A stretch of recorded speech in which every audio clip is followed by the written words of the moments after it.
Seja muito bem-vindo à Escola Bíblica Online. Nós adotamos a revista Compromisso. Esta aqui é uma edição do aluno. Eu tenho também a edição do professor, mas para este fim, apenas esta já é suficiente, está de bom tamanho. Nós vamos adotar a projeção da Bíblia. Nós vamos colocar, então, para você que está acompanhando a Escola Bíblica, diversos textos, e desta forma a gente vai ter condição de caminhar de uma forma mais tranquila e aprendendo cada vez mais com a palavra de Deus. Uma coisa é a pessoa citar a Bíblia e a gente, do outro lado, ouvir sem saber realmente o que se passa dentro do texto e contexto. E uma coisa, o chamado contexto imediato é importantíssimo para a devida compreensão, principalmente quando a gente estuda texto do Antigo Testamento, que é bastante difícil por conta da questão histórica, contextual, linguística, porque o idioma hebraico é uma língua concreta, é uma língua morta, isto é, não é mais falada, e a gente sabe que a língua oriental é bem diferente da língua ocidental.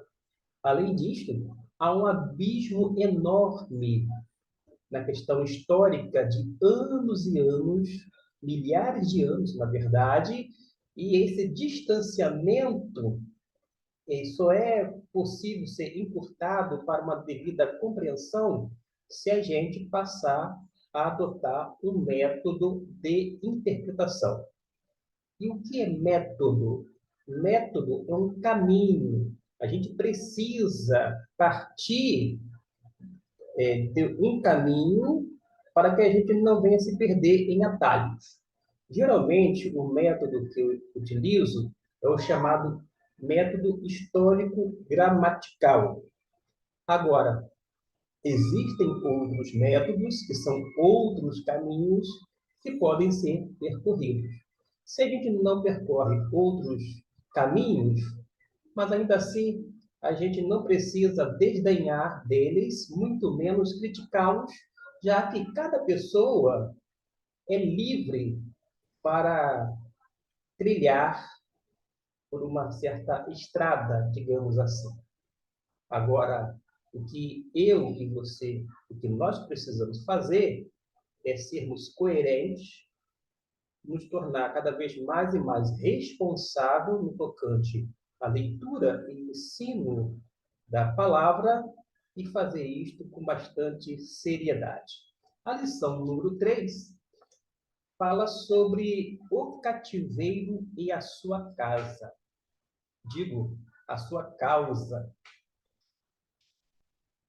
A gente tem diante de nós mais um trabalho, eu digo hercúleo, isto é, grandioso, que é abordar do capítulo 21 até o capítulo 30. E cá entre nós é pano para manga. Eu, particularmente, não vou ser exaustivo, isto é, esgotar o assunto.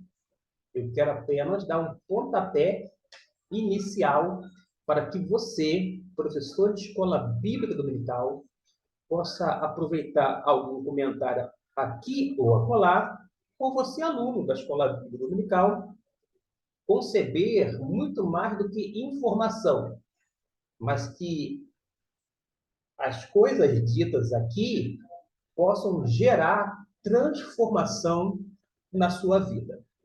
Vamos fazer a leitura do nosso famoso texto áureo, que se encontra no capítulo 24, versículo 7. Eu já deixei aqui em tela, é este texto que eu vou deixar em destaque.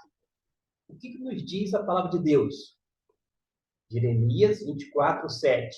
Deus falando, e dar-lhe-eis coração para que me conheçam, porque eu sou o Senhor, e ser-me-ão por povo, e eu lhes serei por Deus, porque se converterão a mim de todo o seu coração.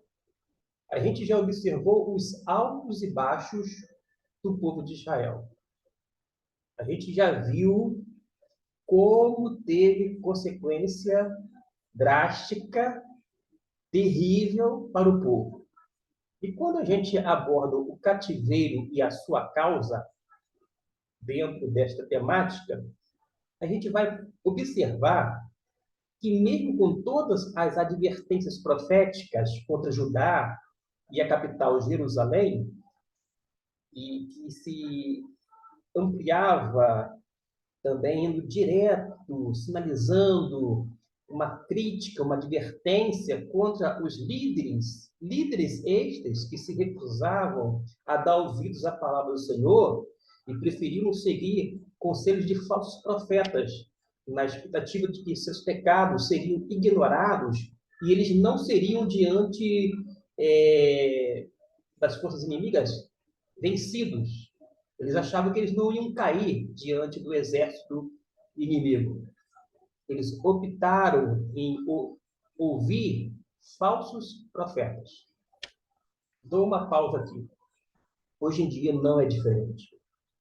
A gente pega a Bíblia, apresenta o texto, lê, interpreta, aplica o texto, primeiramente compreendendo o leitor primário, para quem foi destinado.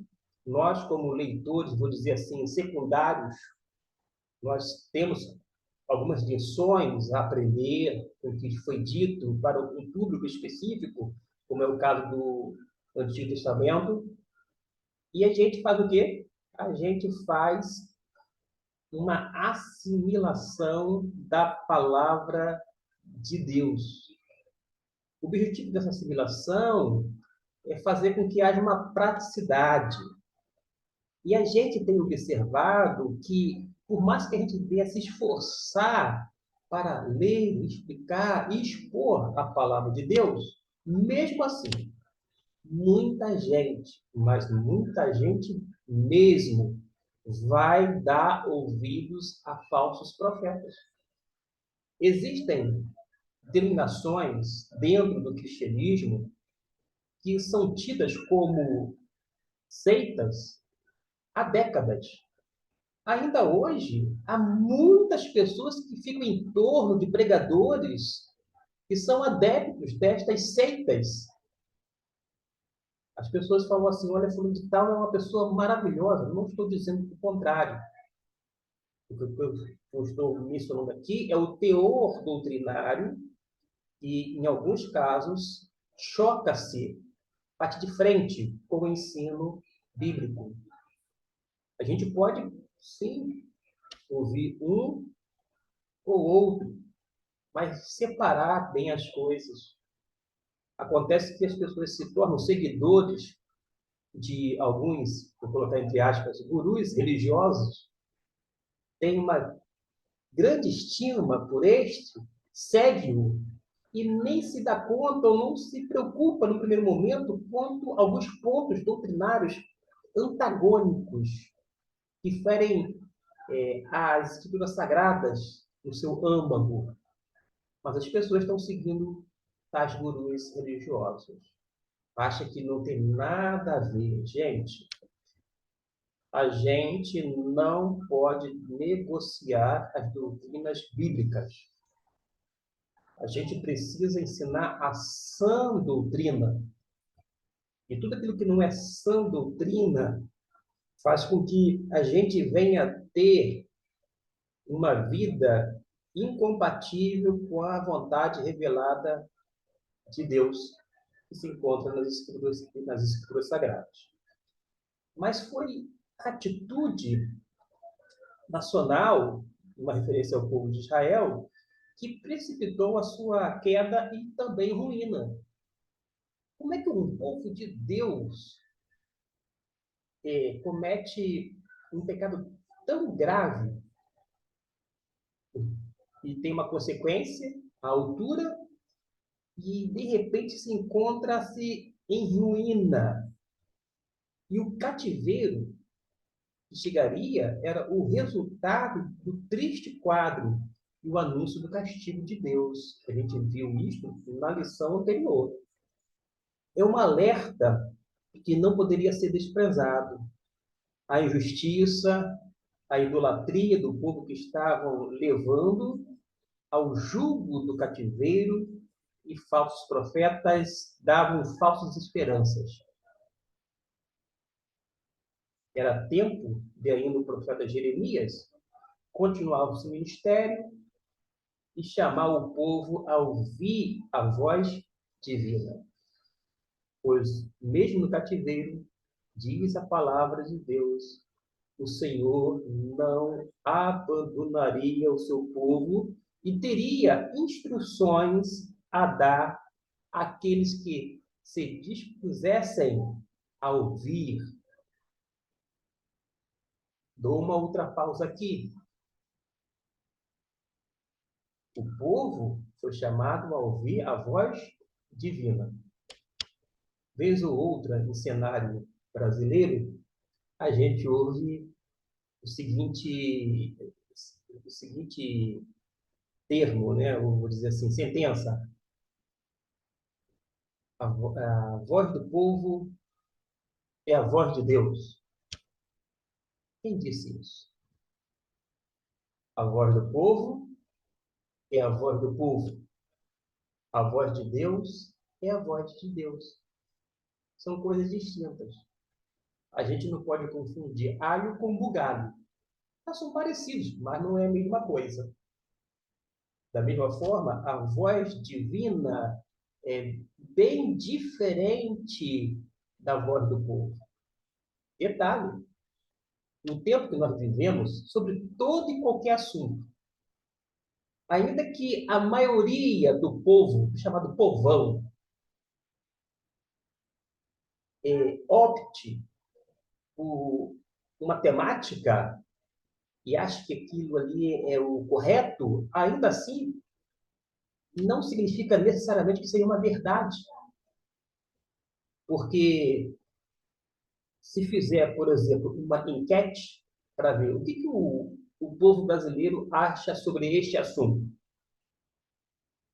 por mais que a maioria diga algo ou sinalize sobre esta temática, só mostra uma, vou dizer assim, uma inclinação, uma tendência, não necessariamente uma verdade. Eu quero mostrar com isto que a maioria esmagadora pode estar redondamente enganada. Até mesmo nas igrejas chamadas batistas, que têm uma forma de governo congregacional, que há uma assembleia, por mais que na assembleia, que é o poder máximo da igreja local, a maioria tome uma decisão, mesmo assim, essa decisão tomada pela maioria necessariamente não significa que é a decisão correta ou ainda que está alinhada com a vontade de Deus. Agora, uma vez que a Assembleia é o poder máximo e é composta de pessoas biblicamente batizadas, regeneradas, e se estas forem obedientes à voz do Espírito Santo, na hora da Assembleia, elas vão visar o quê? O seu próprio eu? Impor as suas ideias? Os seus pensamentos? Nananina, não. Elas vão buscar o bem comum e, orientados pelo Espírito Santo, votarão favorável ou contrário a uma decisão que está sendo colocada. Mas não achar que toda decisão de uma maioria necessariamente é verdade. Uma coisa é uma coisa, outra coisa é outra coisa. No capítulo, no primeiro tópico da revista, na página de número 18, vai falar sobre a idolatria e a injustiça. Eu vou me reportar aqui agora ao capítulo 22 de Jeremias, 22, versículo de número 9. Vamos fazer, então, a leitura. O que nos diz a palavra de Deus? E dirão: por que deixaram a aliança do Senhor, seu Deus, e se inclinaram diante de outros deuses e os serviram? Vamos entender melhor. O centro da pregação profética era motivado por um alerta triplo: idolatria, imoralidade e, por fim, a opressão social. Estas três coisas são as causas da derrota e, por sua vez, que veio culminar no cativeiro, no exílio. Já a mensagem profética continha uma base primária, conforme a gente leu no versículo 9. Agora há pouco, fizemos a leitura deste texto em destaque. A mensagem continua uma base primária, porque abandonaram a aliança do Senhor, seu Deus, e adoraram e serviram a outros deuses. O próprio profeta já vinha trazendo a palavra do Senhor por mais de 2 décadas, mas o povo insistia em não dar ouvidos. A gente já viu aqui, em lição anterior, que o ministério de Jeremias durou mais ou menos o quê? 40 anos.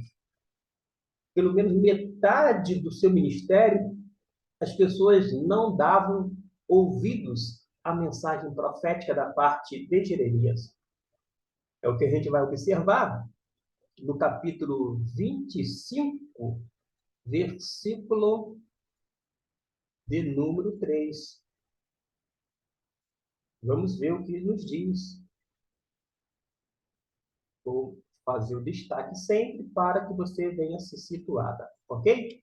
Desde o ano 13 de Josias, filho de Amon, rei de Judá, lembrando que Judá é o reino do sul, até o dia de hoje, uma referência àquele período de 23 anos, tem vindo a mim a palavra do Senhor e vou-la tenho anunciado, madrugando e falando, mas vós não escutasteis. Aqui é mais preciso o texto bíblico. Na revista está de uma forma arredondada, cerca de 20 anos. Aqui a gente tem uma precisão. E qual é a exatidão? 23 anos profeta pregando, pregando, pregando, ou melhor dizendo, profetizando, profetizando, profetizando. Profetizando o quê? A palavra do Senhor. E o auditório, que era a congregação de Judá, o reino do sul, o que fazia? Não escutava. Acontece isso hoje em dia também. Não com os profetas, mas com os pastores. Pastores que têm pregado a palavra com fidelidade, deseja realmente cuidar do rebanho, ter essa preocupação com as pessoas e dar uma orientação bíblica, ensina a palavra do Senhor. E o que acontece? Entra por aqui e sai por aqui. A pessoa ouve, mas não escuta. Ela até ouviu, ela percebeu que tinha sons, aquelas palavras, mas não escutou, não atentou, não observou, não praticou. O que a gente vê lá no contexto de Jeremias, uma alusão ao povo de Judá, é a mesmíssima coisa que acontece nos nossos dias, mas que aconteceu também em outros tempos, lugares ou épocas. Por causa de quê? É coisa nossa, da nossa humanidade. A tendência é não ouvir atentamente a voz de Deus, porque muitas vezes a gente prefere ouvir a nossa própria voz, uma voz interna, uma voz da autossuficiência, da dependência, como se a gente fosse capaz disto, daquilo outro, quando na verdade a gente lá na frente vai aprender que se não fosse o Senhor em nos ajudar, nos mantém de pé, nos dá saúde, condições necessárias. Tudo aquilo que fizemos, nós não poderíamos se não fosse o Senhor nos ajudando o tempo inteiro. E desde os tempos da prosperidade do Senhor, que tinha a prosperidade, que vinha da parte de Deus, porque essa era a concepção, né? A prosperidade era resultado da bênção de Deus. Isso lá no Antigo Testamento. Mas o Senhor já alertava o povo, conforme o capítulo 22, vamos agora aqui, capítulo 22, no versículo de número 21. O que nos diz aqui? Uma vez mais, destaque, versículo 21. Falei contigo na tua prosperidade, mas tu disseste, não ouvirei. Este tem sido o teu caminho, e desde a tua mocidade, pois nunca destes ouvidos à minha voz. Que coisa triste, né? Isso. Mas sabe o que acontece? A situação só se deteriorava. Isso mesmo. Chegou-se a uma situação em que, conforme o capítulo 23, versículo 11, tanto o profeta quanto o sacerdote são profanos. A classe religiosa estava contaminada. Todo mundo? Claro que não. Havia exceção.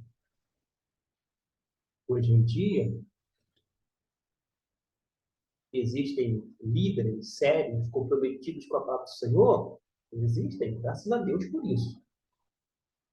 Mas existem também pessoas que não são comprometidas, que são levianas e que não deveriam estar à frente de nenhum ministério, por mais bem sucedido que o ministério pareça ser, ou ainda que seja, mas não deveriam estar à frente do ministério, porque age com leviandade, age motivado por motivos que não são justificáveis, agem para obterem proveitos pessoais, benefícios próprios, e não, como eu disse um pouco tempo atrás, visando o bem comum, para que a igreja, vou dizer assim, venha a ser grandemente edificada no Senhor e pelo Senhor.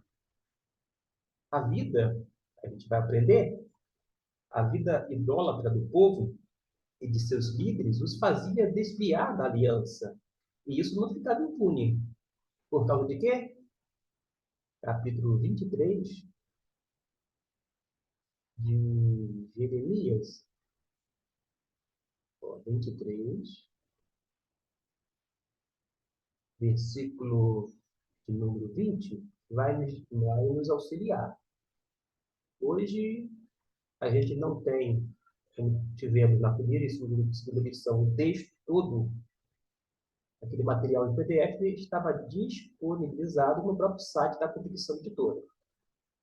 Agora, a gente só vai projetar a Bíblia daqui para frente, tá bom?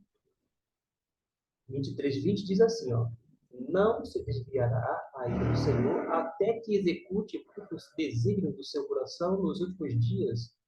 Entendereis isso claramente. Até aqui, ó. Eis o destaque. O destaque foi feito, já foi desfeito também, mas você pode acompanhar na sua Bíblia.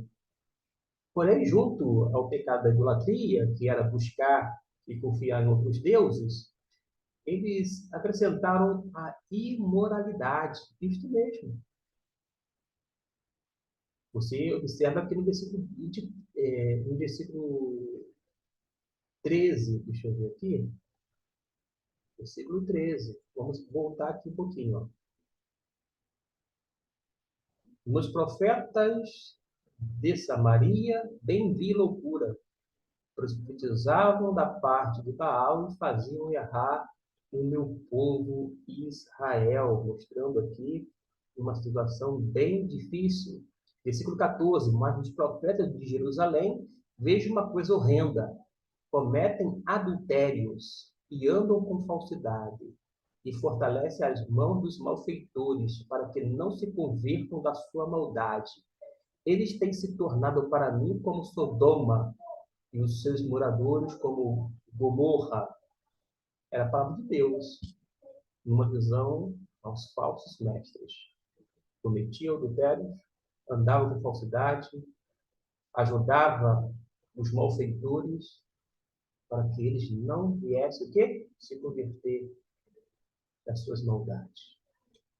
Coisa triste, né? E a associação é com Sodoma e Gomorra. A gente, vez ou outra, quer aplicar o exemplo de Sodoma e Gomorra nos dias atuais a quem? A sociedade não cristã, a sociedade que não segue os princípios da palavra de Deus. Não quero aqui agora adentrar a forma devida da aplicação, mas eu quero salientar que este texto aqui, a gente acabou de ler, do 13, vale a pena ler na sua Bíblia, 13 até o 14, ó, quando compara com Sodoma e Gomorra, está se referindo ao povo de Deus. A gente precisa, vez ou outra, levar um puxão de orelha para aprender. Não sei se já aconteceu contigo, em tempos antigos, não tão distante assim, é claro, algumas décadas atrás, alguns pais tinham mania de pegar na orelha e dar uma torcidinha assim, ó. Oh, menino, você vai, faça isso, não faça aquilo. Era uma reprimenda que a gente sofria da mamãe, ou quem sabe do papai, ou de alguém que cuidava da gente. Pelo menos algumas vezes aconteceu comigo quando criança, pegava a orelha e torcia. O povo de Deus, naquela época, precisa dessa torcidinha assim, precisava de uma disciplina, precisava aprender. Hoje em dia, não é diferente. A gente precisa também aprender. Vamos caminhar. E ainda, é bom que se diga, havia uma terrível opressão contra os mais vulneráveis entre a nação. Os profetas do Senhor continuavam a falar. Então, o que aconteceu? O destino estava selado por causa do abandono do Deus verdadeiro, da quebra dos compromissos familiares, da injustiça social, e a nação fatalmente cairia sob o domínio da Babilônia, que os mataria. A gente vê isso no capítulo 21, versículo 7. Vale a pena parar este vídeo e fazer a leitura desse versículo. Na sequência, leia capítulo 22, versículo 5, porque os seus palácios ficariam desertos. Na visão do profeta Jeremias, assim como um cesto de figos ruins que não podem ser comidos, o rei de Judá se tornaria o objeto de horror e ofensa para todos os reinos da terra. É isto que a gente verifica aqui no capítulo 24. Vamos à leitura, versículo 9, para encerrar este tópico sobre a idolatria e injustiça. Diz assim, ó: entregá-lo-eis para que seja um prejuízo, uma ofensa para todos os reinos da terra, um opróbrio, que é uma vergonha, e um provérbio, e um escárnio, e uma maldição em todos os lugares, para onde eu os arrojar. Esta é a versão da Almeida Corrigida Fiel. A gente vai tratar daqui a pouco sobre a atuação dos falsos profetas. Eu peço a gentileza e vou dar tempo para você para abrir no capítulo 23, versículo 11. Abra sua Bíblia, eu te espero.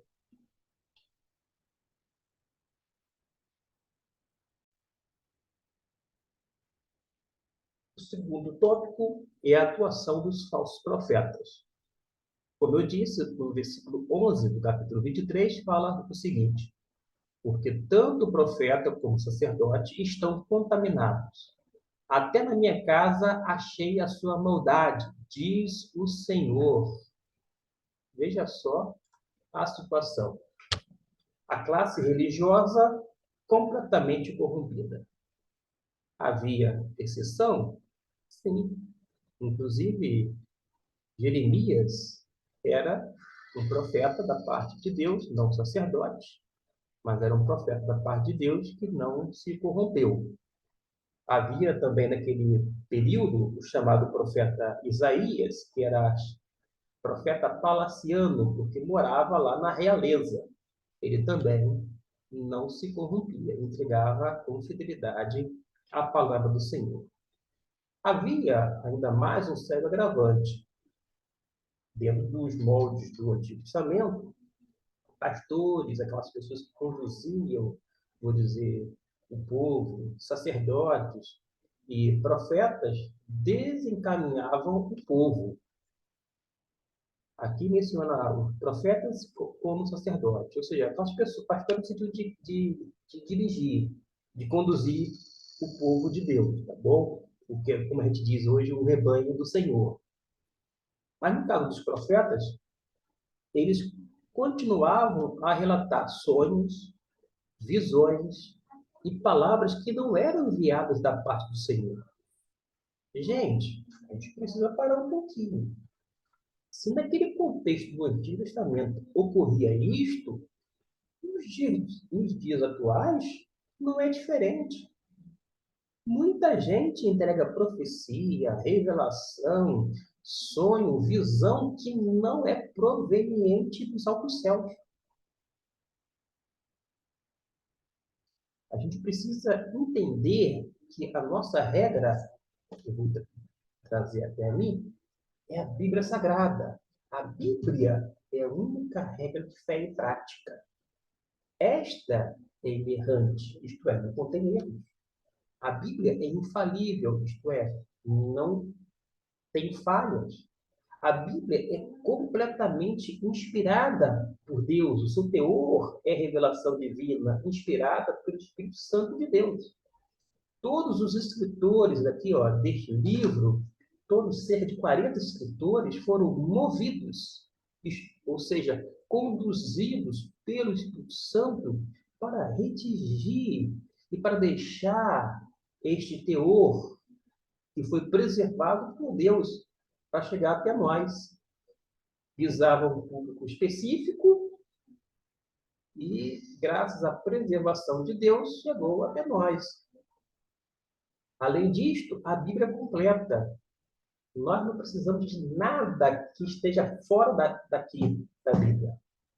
A gente não seguia por visões, por sonhos, por revelações, por profecias, ainda que sejam tragas por pessoas sinceras, tementes a Deus, mas nós não baseamos nessas coisas. Nós nos baseamos aqui, ó, na Bíblia, palavra de Deus. E o erro do povo daquela época foi seguir e dar ouvidos não à palavra de Deus da parte de Jeremias, profeta leal, companheiro, vou dizer assim, que companheiro no sentido de caminhava junto com Deus e não dar ouvidos a Jeremias, agora atentar para os falsos profetas e sacerdotes. E era o mesmo Senhor que advertia lá no capítulo 29, versículo 9. Vamos fazer a leitura aqui, capítulo 29, versículo 9, que nos diz o seguinte: porque eles vos profetizam falsamente em meu nome, diz o Senhor, tá? Não os enviei. Deus não enviou aqueles homens e eles estavam profetizando em nome de quem? De Deus. Mas Deus diz assim: eu não tenho nada com eles. Hoje em dia não é diferente. Deus tem um compromisso e o instrumento que o Espírito Santo utiliza é a Bíblia Sagrada. Para bom entendedor, pingo é letra, já diz o adágio popular. É Bíblia Sagrada.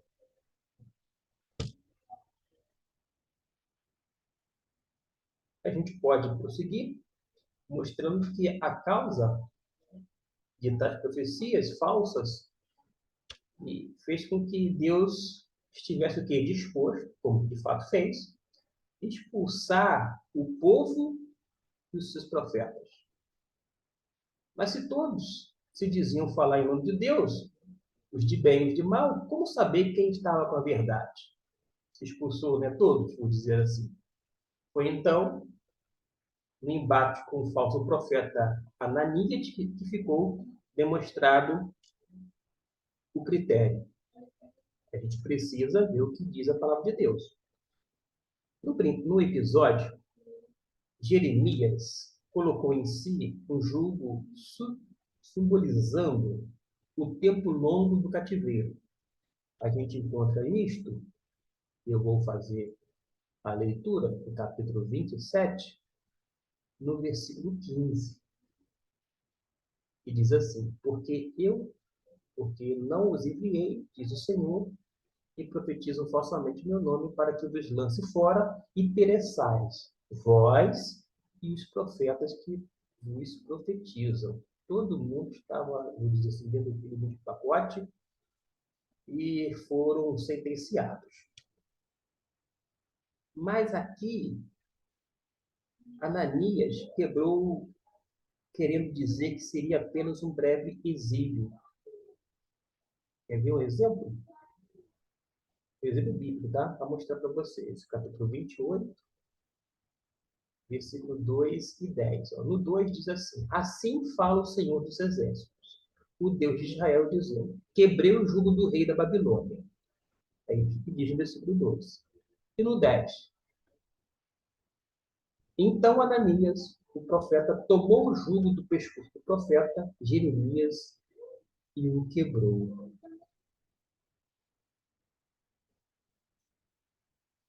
Ananias quebrou, querendo dizer que seria apenas um breve exílio. Lá no pátio do templo, o falso profeta anunciou que Deus haveria de reverter a situação em apenas 2 anos e que o Senhor quebraria a Babilônia logo. A Babilônia vai ser destruída, olha, rapidamente. Em 2 anos, Deus vai colocar a Babilônia por terra. Então, tomando como base o testemunho dos profetas que o antecederam, a gente precisa ver o caso da citação do profeta Miqueias em Jeremias, lá no capítulo 6, 18.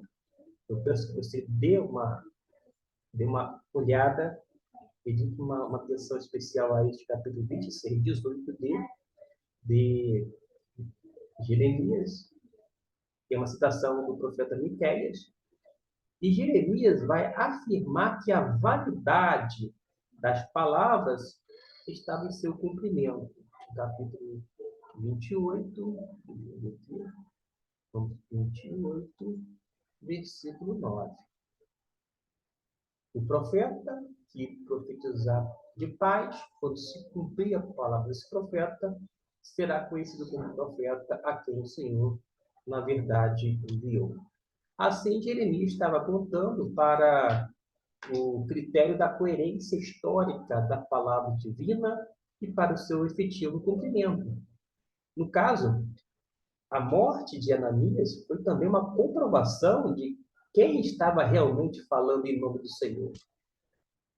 Ananias agia com falsidade. Seu coração era pervertido, mas o coração de Jeremias era um coração realmente inclinado para as coisas de Deus. O próximo tópico da revista é 70 anos de cativeiro. Capítulo 23, versículo 17, começa a nossa introdução a este tópico. Dizem continuamente aos que me desprezam: Deixa eu destacar aqui o versículo 17.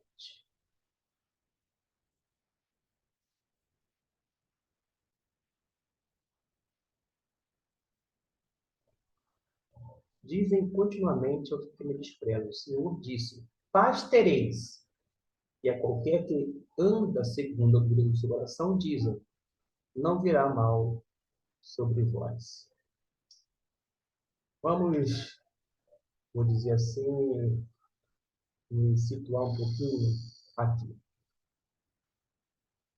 Os falsos profetas insistiam em afirmar que teriam paz, mesmo diante dos alertas, das evidências históricas e da aproximação da Babilônia.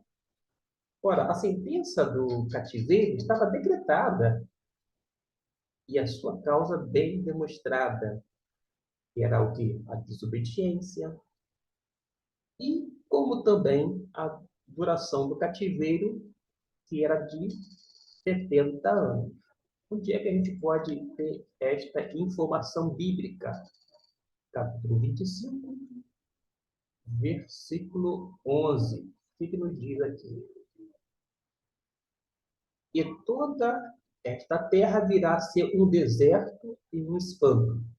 E estas nações servirão ao rei da Babilônia por 70 anos. Aqui, ó, 70 anos.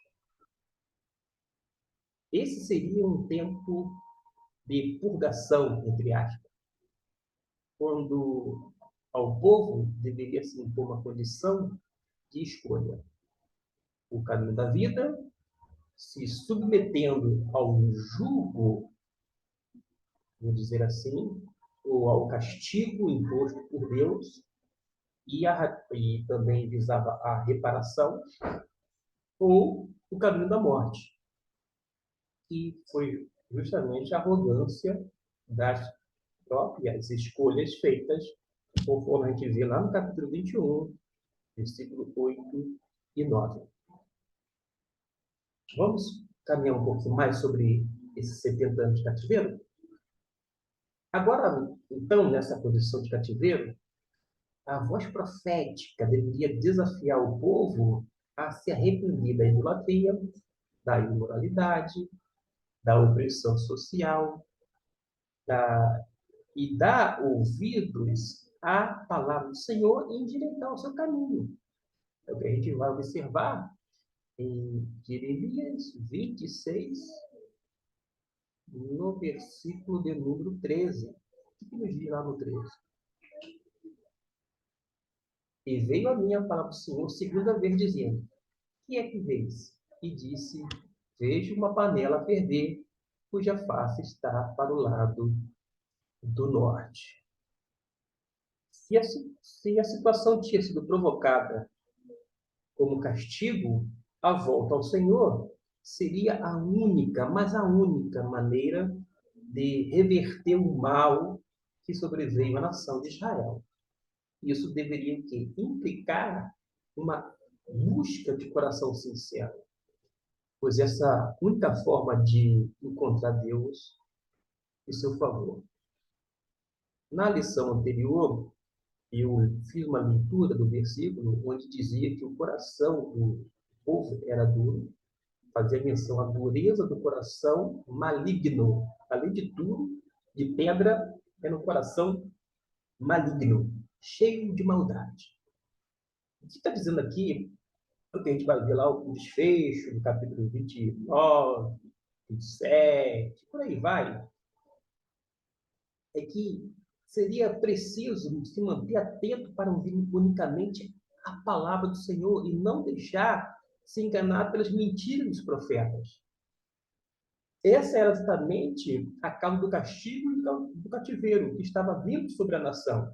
A falsa confiança nas falsas profecias. Ali também seria quando o Senhor haveria de separar em Judá os filhos bons dos ruins, conforme aquela visão profética. E mesmo no auxílio, os bons, Deus mostraria favor. Deus tudo vê. Deus é justo. Por mais que ímpios e pessoas justas sofram, mas ainda assim, os olhos do Senhor estão sobre os justos. E o Senhor cuida, demonstra o seu favor e certamente a sua mão permanece estendida sobre estes. E mesmo lá no exílio, que duraria de 70 anos, isso mesmo, Deus mostraria o seu favor e ia manter viva a memória de sua boa palavra. Mesmo longe da terra, o povo desses 70 anos deveria entender que a nação divina, que era o povo de Israel, veria a ação da justiça de Deus para com o seu povo ali. E que, por fim, seria reconhecido, conforme a palavra de Jeremias 23:6. O Senhor, nossa justiça. Não pense que Deus levou o povo para o cativeiro porque Deus era cruel, estava realmente num ato insano, demonstrando o seu desprezo pelo povo. É porque o povo desprezou o Senhor, e eu fiz menção no vídeo anterior, que é como se o povo desse uma facada nas costas de Deus e ofendeu a sua santidade, fez por causa do seu nome, do nome do Eterno, diante de todas as nações. Agora a gente vai caminhar para o último tópico. Para tanto, eu vou agora adentrar no capítulo 27, versículo de número 17. A gente vai localizar aqui o 17. Isso, já localizei. E vamos, então, neste outro tópico, fazer o seguinte, falar sobre a carta aos exilados, aqueles que estavam lá no cativeiro. Vamos à leitura, versículo 17. Não lhes deis ouvidos, servi ao rei de Babilônia e vivereis, porque se tornaria esta cidade em desolação. Vamos entender aqui um pouquinho o contexto. A mensagem profética falava de um cativeiro inevitável e que, por isso, todos deveriam se submeter ao jugo da Babilônia. Tipo, vocês que estão indo para lá, vão para lá, vivam as suas vidas, não adianta se rebelar contra o povo da Babilônia, fazer levante, nada disso, fazer críticas ácidas, se desgastar, ficar nervosinho, nada disso, nada disso. Vocês vão para lá, vivam lá, gozem de toda aquela terra, façam daquela terra a sua própria terra, porque vocês que estão indo, uma referência à primeira geração, vocês vão morrer lá. 70 anos, tá, gente? 70 anos. Vocês, vivam suas vidas lá. Aceitem. Aceitem que é melhor. Porque somente assim escaparia com vida diante daquele castigo. Mas essa derrota e submissão ante os exércitos do norte não deveriam ser vistos como uma ruína final de Jerusalém, pois o Senhor não esqueceu do povo. Porque Deus levantou profetas lá na Babilônia. Isto mesmo. Deus é Deus, tanto em Israel quanto fora dos limites da terra deste. E foi para esse povo levado em cativeiro que o Senhor instruiu quem? O profeta Jeremias a escrever uma carta dando instrução sobre como se comportar em terras estranhas. A gente não entende isso, né? Hoje em dia não é diferente. Diante do cenário realmente caótico, moralmente falando, o que a gente vai fazer? Fazer um levante? A gente vai pegar em armas? Não. A gente precisa, vou dizer assim, ler a cartilha de Deus e ver como é que o crente se comporta no mundo opressor e que oprime os seus. Jesus fala para amar os inimigos, orar por aqueles que nos perseguem.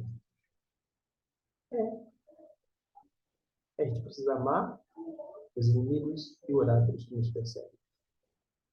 Jesus fala para caminhar outra milha, te obrigou a andar tanto, vai além, anda mais. O que é isso? Porque a Bíblia nos ensina no Novo Testamento. Já foi claro no Novo Testamento. Mas você não é cristão? Se você é cristão, não é mais esse negócio de olho por olho, dente por dente. Aprenda com o Mestre Jesus. Bateu uma face, ofereça-lhe outra.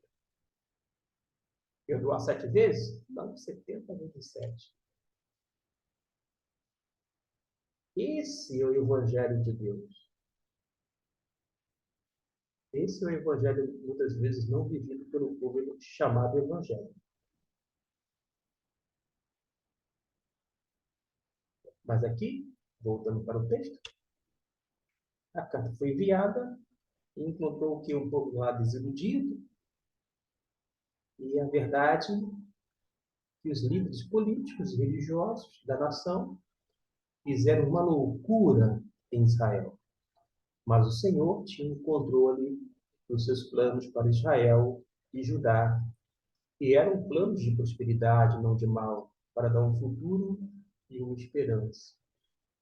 Vocês estão indo lá para o cativeiro, vai durar 70 anos. Depois, os meus planos de paz e não de mal é justamente trazer para cá. A primeira leva, a geração morreria lá. E descendentes destes voltariam.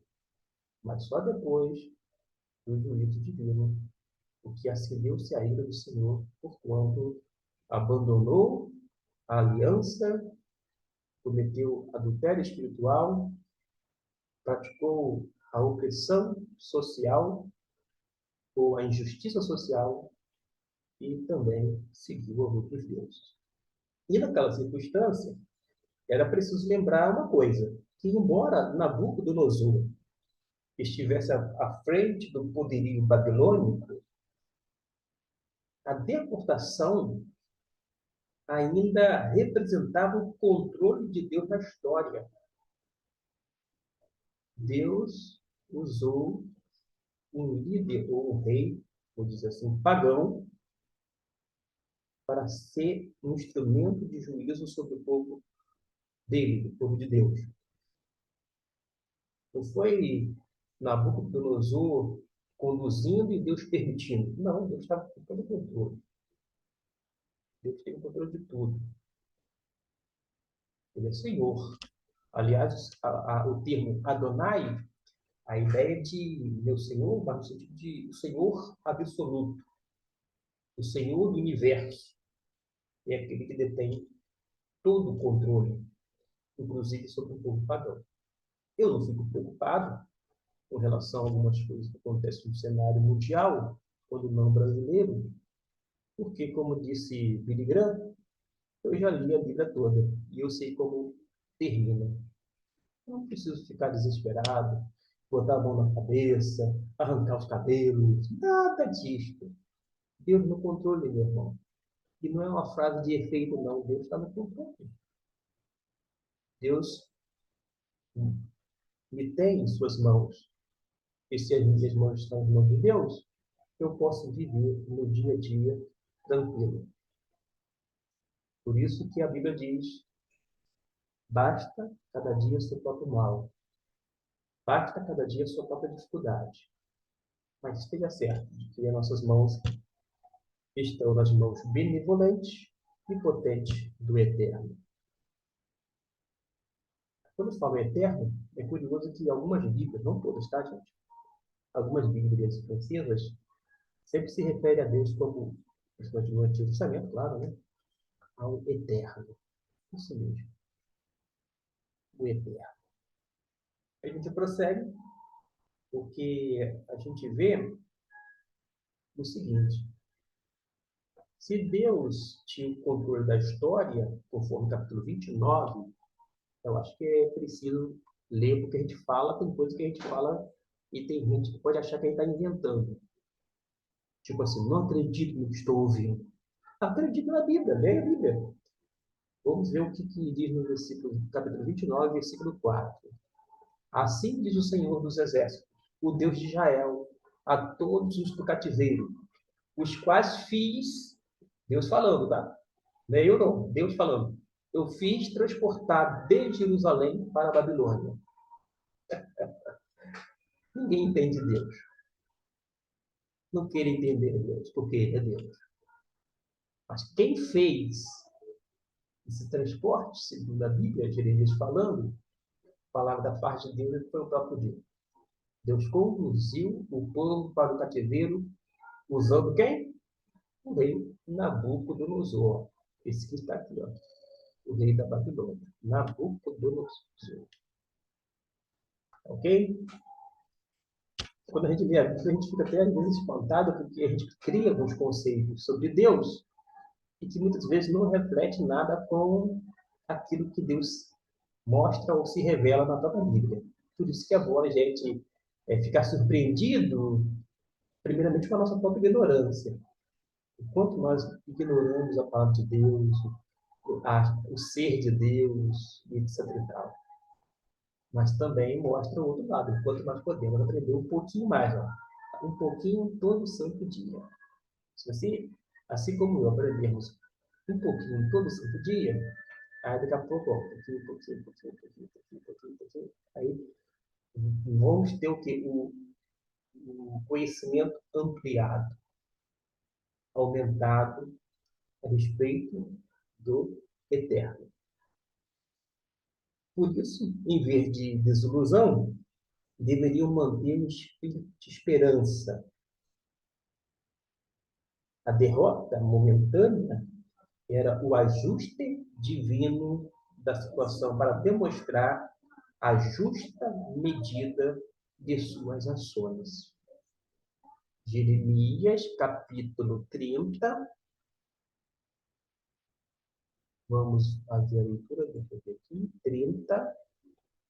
O versículo é o 11. O que nos diz lá? Porque eu sou contigo, diz o Senhor, para te salvar, porquanto darei fim a todas as nações entre as quais te espalhei. A ti, porém, não darei fim, mas castigar-te-ei com medida, e de todo não terei por inocente. Percebeu a intensidade da palavra de Deus neste versículo 11? A gente precisa parar um pouco e pensar, refletir e ler com toda seriedade. O que nós aprendemos, meus irmãos? Os deportados deveriam edificar casas para nelas morar. Eles deveriam plantar pomares para comer os seus frutos. Eles deveriam, lá na Babilônia, durante aqueles 70 anos, casar, gerar filhos, vida que segue, viver normalmente e criar as novas gerações. Está lá no capítulo 29, versículo 5, 6. Em resumo, deveriam viver, trabalhar, crescer, prosperar lá no cativeiro. Porque os planos do Senhor, mesmo naquela situação de castigo e cativeiro, eram para que o povo contribuísse para o progresso da cidade, para onde foram levados, pois seria somente na prosperidade de toda a sociedade que o Senhor haveria de fazer prosperar o seu povo. E que nenhuma pregação mentirosa de falsos profetas nos apontasse noutra direção, Eles tinham que ouvir as palavras de Jeremias. Fazendo dessa forma, quando se completasse os 70 anos, Deus viria e mudaria a sorte do povo, trazendo de volta o seu povo. Eu já fiz a leitura aqui, quando Deus diz que tem planos de paz. Esses planos de paz está dentro desse contexto. Olha, ora, vocês vão lá para a Babilônia, vão ficar lá 70 anos. Meus planos são bons, tá? São os melhores possíveis para vocês. Depois desse período todinho, vivam numa boa lá, tranquilamente, da melhor forma possível. E dentro dessa minha tratativa, eu vou trazê-los para a terra prometida, melhor dizendo, a terra de Israel. É isso que se refere aqui aos planos de paz. Mas eles passariam, sim, no cativeiro. Agora vamos, então, concluir. E qual é a maneira que a gente pode terminar aqui? Primeiro, o cativeiro era inevitável como forma de castigo e punição. Por causa de quê? Por causa da idolatria, por causa da injustiça social, por causa dos pecados do povo de Israel. Segundo, a gente aprende que Deus é justo e nunca permitirá que os desmandos do seu povo corram sem consequências. Isso mesmo. Deus disciplina os seus, porque Ele ama aqueles que disciplinam. Quando aqueles que deveriam ser os mensageiros fiéis da palavra do Senhor, os profetas e líderes, desse contexto do Antigo Testamento, se entregam à mentira, isso vale também para os dias atuais. É ainda pior, e Deus não deixará de se manifestar. Tem gente que gosta de seguir falsos profetas. O castigo dele já é seguir gente falsa. Gente que não tem a palavra de Deus de uma forma genuína, já é um castigo. Imagine só alguém que opte por se tornar adepto de uma determinada seita ou chamada denominação, ainda que tenha a alcunha de evangélica, mas que a pessoa entra nisto como porque é apresentado sempre uma barganha, vamos tomar lá da cá. Dê tanto que você vai receber tanto. Se você fizer isto, você recebe desta maneira e assim por diante. A pessoa quer dar uma desperta, vai para lá, não vai nem entender nada. Tem gente que não entende nada. A pessoa quer dar uma desperta, eu vou entrar no toma lá da cá com Deus. Vou fazer barganha religiosa em nome do Eterno. Aí o que acontece? A pessoa se dá mal. E depois ela cai em si e vê que ela não só apenas perdeu o dinheiro, mas que ela realmente não fez a melhor escolha. O castigo dela já é este: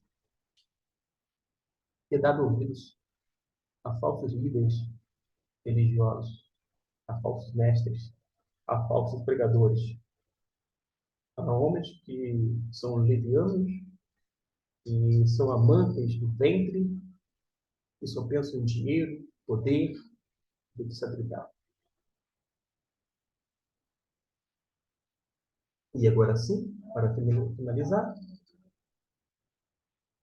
Deus nunca, mais digo, mas nunca se deve duvidar que o Senhor continua no controle da vida e dos acontecimentos e que jamais se esquece de suas boas palavras nem abandona o seu povo. Ele ainda continua falando e enviando suas cartas para os cativos em terra estranha, desafiando-os que mantenham o foco naquilo que é a sua vontade. A melhor coisa que tem, certamente, é estar dentro da vontade de Deus. E onde é que a gente vai encontrar a vontade de Deus? Onde? Nas Escrituras Sagradas. Que Deus me abençoe e até a nossa próxima lição.